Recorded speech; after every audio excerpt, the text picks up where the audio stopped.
नमस्कार, प्रभा साक्षी news network और आप सभी का स्वागत है।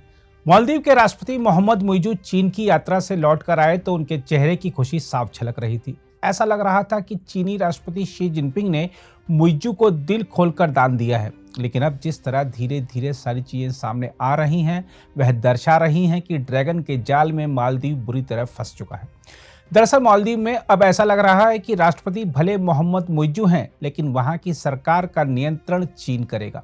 हम आपको बता दें कि माले में शीर्ष चीनी राजनयिक वांग लिक्सिन जिस प्रकार तमाम तरह के मुद्दों पर प्रतिक्रिया व्यक्त कर रही हैं, वह सीधे सीधे मालदीव के आंतरिक मामलों में हस्तक्षेप के समान है। खास बात यह है कि मुइज़ू की यात्रा के दौरान चीन ने बिना किसी देश का नाम लिए कहा था कि वह मालदीव के आंतरिक मामलों में बाहरी हस्तक्षेप का दृढ़ता से विरोध करता है और अपनी संप्रभुता और स्वतंत्रता को बनाए रखने में इस द्वीप राष्ट्र का समर्थन करता है। लेकिन अब चीन जो कुछ कर रहा है वह मालदीव के आंतरिक मामलों में सीधा सीधा बाहरी हस्तक्षेप है। माले में शीर्ष चीनी राजनयिक वांग लिक्सिन ने यह भी कहा है कि अगर मालदीव चीनी राष्ट्रपति शी जिनपिंग के साथ इसी तरह जुड़ा रहता है तो उसे और अधिक विकास परियोजनाओं के लिए समर्थन मिलेगा। हम आपको बता दें कि मालदीव के राष्ट्रपति डॉक्टर मोहम्मद मुइज़ू चीन की पहली राजकीय यात्रा पर गए थे। वांग लिक्सिन भी तब उनके साथ गई थी। वांग ने CGTN रेडियो को दिए एक साक्षात्कार में कहा है कि माले को बहुत मदद दी गई है और आगे भी मदद दी जाती रहेगी। अपने साक्षात्कार में वांग ने कहा कि उनका मानना है कि मालदीव और चीन के बीच मजबूत संबंधों के 3 प्रमुख कारक हैं। उन्होंने कहा कि पहला और सबसे महत्वपूर्ण कारक आपसी राजनीतिक विश्वास है।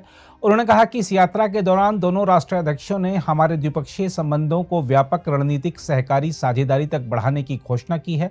यह दोनों देशों के बीच भविष्य के सहयोग के लिए एक मजबूत राजनीतिक गारंटी प्रदान करेगा।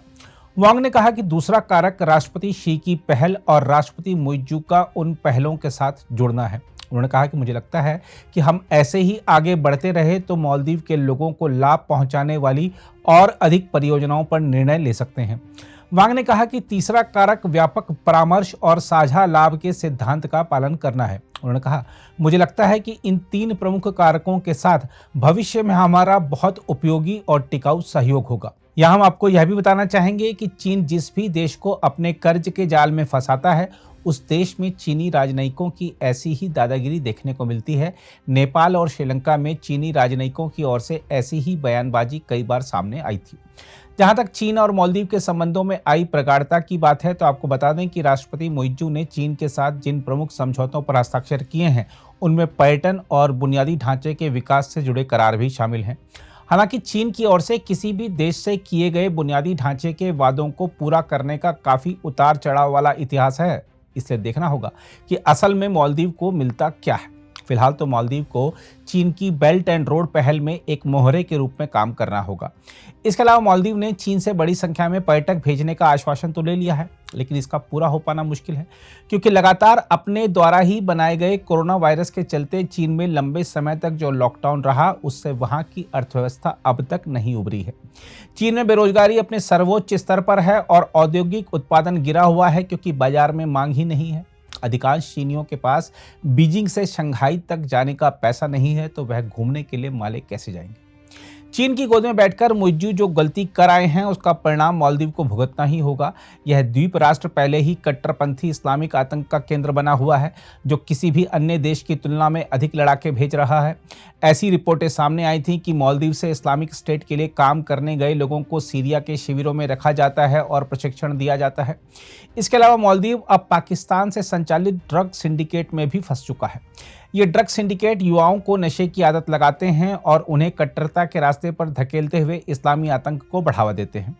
ऐसी खुफिया रिपोर्टें भी सामने आई, जिसके मुताबिक ये ड्रग सिंडिकेट नशे और कट्टरता के साथ ही भारत विरोधी संदेशों का भी प्रसार करते हैं, जिससे चीन और खुश होता है। बहरहाल कुल मिलाकर इस सबसे मालदीव के चीन समर्थक राजनीतिज्ञों की जेबें भर जाती हैं, लेकिन इससे उनके देश को नुकसान उठाना पड़ रहा है। मुइज़ू की चालों पर भारत की नज़र की बात करें तो नई दिल्ली तब से ही काफ़ी सतर्क है, जब से मुइज़ू ने राष्ट्रपति पद का चुनाव लड़ने का ऐलान किया था। भारत जानता है कि उसके पड़ोसियों को फुसलाकर चीन उसे चारों तरफ से घेरने की कोशिश कर रहा है, इसलिए नई दिल्ली ने पहले ही अपना सुरक्षा घेरा बढ़ा दिया है, जिससे भेद पाना ड्रैगन के लिए मुश्किल है। अगर आप भी लेना चाहते हैं देश दुनिया की तमाम जानकारी तो आज ही सब्सक्राइब करें हमारे चैनल को। साथ ही नीचे दिए बेल आइकन को जरूर दबाएं ताकि हर अपडेट आप तक पहुंच सके।